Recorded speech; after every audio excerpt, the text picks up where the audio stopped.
Hello friends, in this video I'll show you how to find duplicates in Excel. Like and subscribe to support this channel. Let's get started.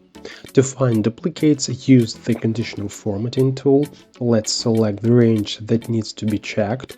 On the Home tab, select conditional formatting. In the drop-down menu, click Highlight Cells Rules, then Duplicate Values. In the window that appears, you can change the formatting settings. By default, Excel will highlight in red all values that occur more than once in the table, but we can change the fill color. Click OK. Excel highlighted all duplicate values with the red fill and left cells with unique data unpainted. The second way to find duplicates is to use the COUNTIF function.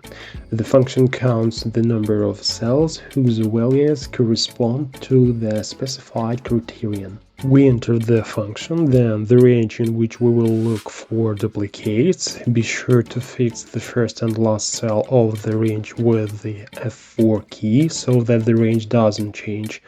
The search criterion is the data of the cell C2. Press enter and drag the formula down. The function will return true if they are duplicates, and for values that occur only one time, it will return false. If the results true and false confuse you and you want to clearly understand where the duplicate is, let's add the if function to the formula and enter our own notation. For example, we will mark data that is repeated as a duplicate, and cells with unique values will be empty.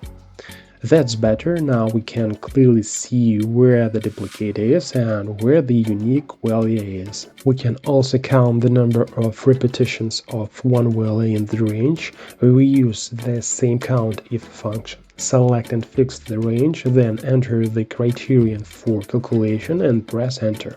And as you can see, counting the number of repetitions can also be a great way to figure out if they are duplicates of this value or not. It's all. Knowing a little more. Thanks for watching.